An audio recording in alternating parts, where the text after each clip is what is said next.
अस्सलाम वालेकुम दोस्तों, कैसे हैं आप सब। उम्मीद करता हूँ आप लोग ठीक ठाक होंगे और आपकी जो तैयारी है आपकी एग्ज़ाम्स की वो भी अच्छी चल रही होगी। आज की वीडियो में मैं आप लोगों को एक क्लोज़अप लुक देने लगा हूँ पेपर प्रेजेंटेशन की, क्योंकि आप लोगों के जो पेपर्स हैं वो कल बच्चों के पेपर है, इसके अलावा जो लोग बाद में वीडियो देखेंगे उनके भी पेपर्स आने हैं। तो उनके लिए प्रेजेंटेशन दोबारा से मैं एक बार लेकर आया हूँ, लेकिन अब मैं पूरे हथियारों के साथ आया हूँ। ठीक है, हर एक चीज़ मेरे पास है जिसको हमने पेपर प्रेजेंटेशन में चाहिए होगी। सो आपको एक एक चीज़ का मैंने डिटेल से बताना है, तो आपने इस वीडियो को पूरा कंटिन्यू वॉच करना है। ठीक है, देखिए मतलब मैं आपको एग्जांपल देकर बताऊं तो ये दो मार्कर हैं। ठीक है, आपको पर्पस बताना है कि 2 मार्कर किस लिए रखें और आपको 2 मार्कर किस लिए रखने की ज़रूरत है। इसके साथ हमारे पास 604 मार्कर भी है और साथ इंक पेन से भी हम लोग थोड़ा सा काम करेंगे। ठीक है, और साथ आपको स्केल वगैरह ये सारी स्टेशनरी है। ठीक है, तो आप लोगों को पता होना चाहिए कि किस पॉइंट पर हमने क्या चीज़ इस्तेमाल करनी है। तो स्टार्ट करें आज की वीडियो को, दिन स्टार्ट करते हैं। तो अभी मेरे पास 2 मार्कर है। अगर आप लोगों को डिफरेंस बताऊं, मैंने सबसे पहले देखे निशानी लगाने के लिए इस पर मैंने यहाँ पर टेप लगा दी है। ठीक है, और ये सिंपल वाला मार्कर है। अब इसकी वजह ये है जैसा कि आप लोगों ने भी ये काम करना है। तो मैं अगर इन दोनों मार्कर्स को ओपन करता हूँ, ठीक है, अब देखें ज़रा आप लोग। अब अगर आप लोगों को नज़र आ रहा हो तो यहाँ पर ये जो हमारे पास ये वाला मार्कर है, इस पर देखें आप लोग, यहाँ पर गैप है। ठीक है, यानी कि ये डबल मार्जिन लाइन लगाने के लिए, और ये सिंपल एक नॉर्मल 605 मार्कर है। ठीक है, तो अब इस मार्कर को बनाने का जो तरीका है वो मैंने आप लोगों को बताया हुआ है। ठीक है, मैं एक बार इसको हर बार आपने इस्तेमाल करने से पहले ना इसको हल्का सा यहाँ से ऐसे कर लेना है, ताकि इसमें जो गैप है ये बहुत ज़्यादा हो जाए और आप लोगों की जो लाइन है वो अच्छे तरीके से लग जाए। क्योंकि आपके बोर्ड के पेपर में लाइंस आपको लगानी पड़ेंगी खुद, तो मैं आप लोगों को लाइन लगाने का भी जो ट्यूटोरियल है वो देने लगा हूँ। ठीक है, तो उसके लिए आप लोगों ने क्या करना है, पेज को आपने उल्टा कर लेना है। ठीक है, पेज को आपने उल्टा कर अब आपने यहाँ पर लाइन लगानी है। ठीक है, इस तरह आपको जो व्यू है आपकी मार्जिन लाइन को अच्छा मिल जाएगा। तो चलिए अब मैं यहाँ पर मार्जिन लाइन लगाने लगा हूँ। ठीक है, आपने इस तरह मार्कर को पकड़ना है, ये आप लोग डायरेक्शन देख सकते हैं। ठीक है, आपने आराम से यहाँ से अपनी जो मार्जिन लाइन लगा लेनी है। आपको ज़्यादा टाइम नहीं लगेगा इस पर, क्योंकि आप लोगों ने जो अपना मार्कर है वो खुद बनाया हुआ है।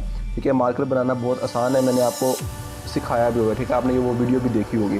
तो अब लाइन देखिए आप लोग, कितनी खूबसूरत किस्म की लाइन हमारे यहाँ पर लग चुकी है, मार्जिन लाइन। अब हम इस मार्कर को साइड पर रख देते हैं। ठीक है, इसलिए मैंने आपको बोला था आप लोगों ने वीडियो को पूरा देखना है। इसके अलावा वीडियो में मज़ीद भी कुछ पॉइंट्स आने वाले हैं इंपॉर्टेंट, वो भी आप लोगों ने देखने हैं। तो अब हम लोग क्लोजअप लुक लेने लगे हैं। ठीक है, तो अब मैं यहाँ पर लिखता हूँ सारा।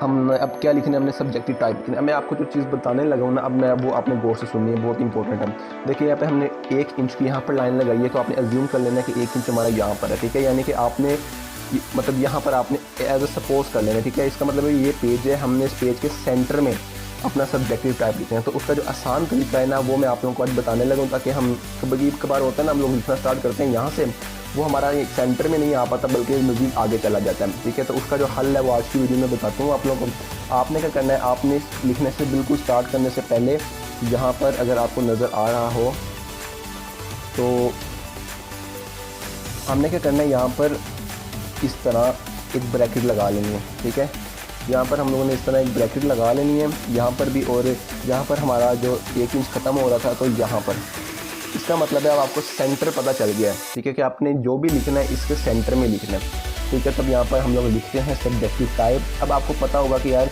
मैं इसको ज़्यादा बड़ा नहीं लिखूँगा, ज़्यादा छोटा नहीं लिखूँ, ताकि मेरा बाहर ना चला जाए। ठीक है, तो अब इस तरह हम लोग सब्जेक्टिव टाइप यहाँ पर लिखेंगे। राइटिंग आपकी जैसी भी है चलेगा। ठीक है, लेकिन आपका जो तरीकाकार है वो ऐसा ही होना चाहिए। ठीक है, राइटिंग पे मैं कभी भी फोकस नहीं करता। ठीक है, आपका जो तरीका है, ठीक है, जो लुक है, पैटर्न है, वो आपका मैटर करता है।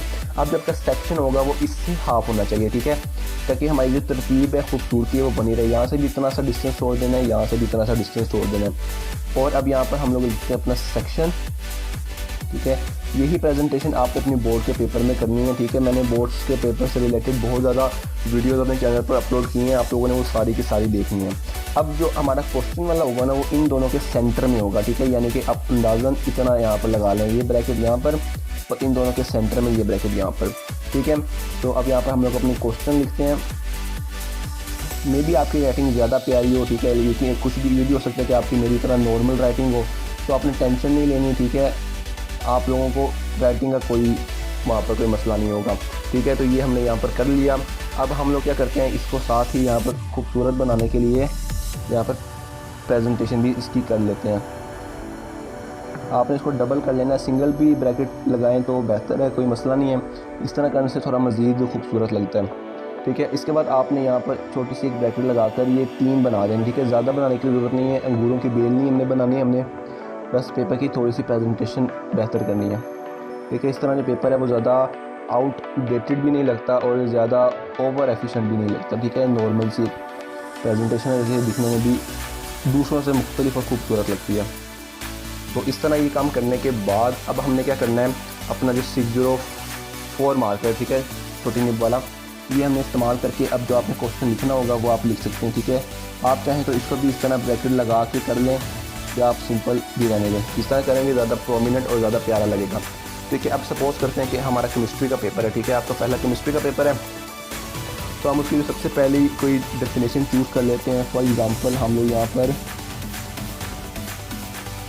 डायनेमिक इक्विलिब्रियम लिखे हैं। आप लोगों ने पूरा क्वेश्चन नहीं लिखना, आप लोगों ने सिर्फ क्या लिखना है, आपने एक हेडिंग देनी है। ठीक है, हेडिंग देनी है डायनेमिक इक्विलिब्रियम की। ठीक है, इसके बाद अब क्योंकि इसकी डेफिनेशन है, जो पॉइंट डेफिनेशन के आएंगे वो आपने स्टार्ट करने होते हैं इट इज़ डिफाइंड के साथ। ठीक है, यानी कि आपने यहाँ पर लिख देना इट इज़, और जो कोई स्टेटमेंट होगी या जो कोई लॉ होगा उसमें आपने लिखना इट इज़ स्टेटेड एज।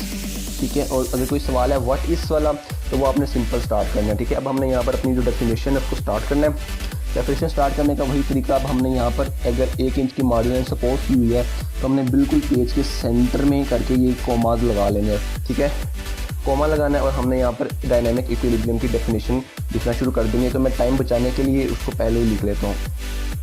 सो ये मैंने अब पेन के साथ यहाँ पर ये देखें आप लोग बिल्कुल सेंटर में करके पेज के हमने यहाँ पर डेफिनेशन लिख ली है। और डेफिनेशन में जहाँ दोबारा उस हेडिंग का नाम रिपीट हो रहा था, यानी कि डायनेमिक इक्विलिब्रियम की डेफिनेशन लिख रहे थे, तो उसको मैंने बोल्ड करके लिख दिया है ताकि आपको यहाँ पर प्रोमिनेंट हो, आपकी प्रेजेंटेशन अच्छी लगे।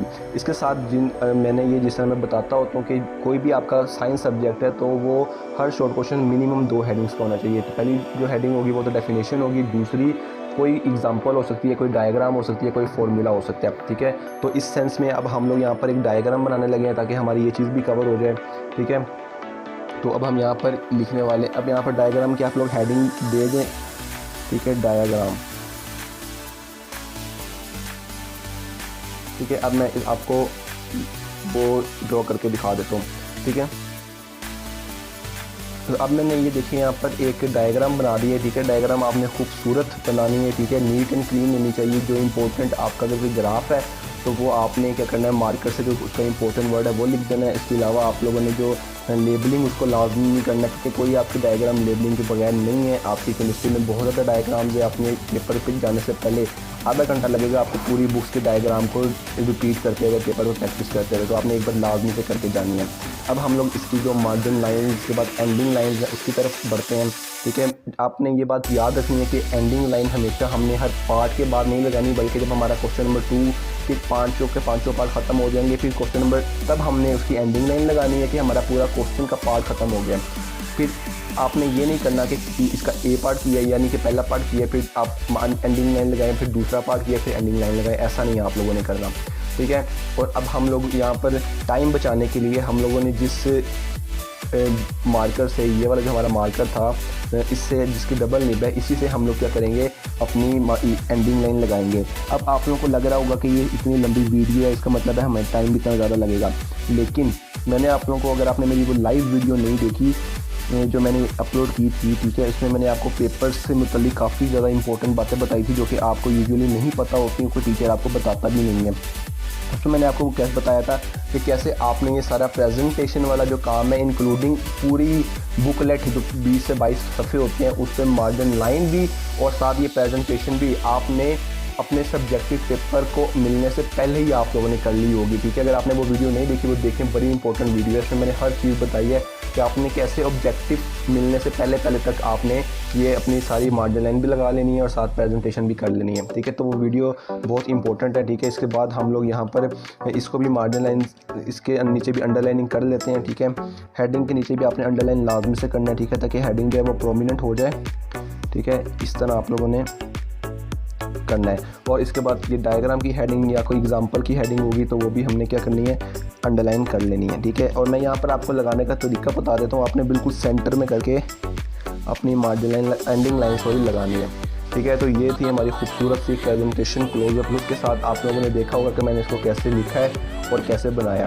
अगर आप लोगों को आज की वीडियो पसंद आई है तो इस वीडियो को लाइक करें, और आप लोगों के लिए फ्यूचर में आपके पेपर से रिलेटेड बहुत इंपॉर्टेंट वीडियोज़ आने वाली हैं, तो उसको मिस ना कीजिएगा। इसलिए चैनल को सब्सक्राइब कर लें, रेड कलर का सब्सक्राइब बटन मौजूद है, उसको क्लिक करके सब्सक्राइब करके बेल आइकन को ऑल पे क्लिक कर दें, ताकि आप लोगों को वो वीडियोज़ की नोटिफिकेशन भी मिल सके और वो आप लोग देख कर अपने बोर्ड के पेपर में अच्छे नंबर ले सकें।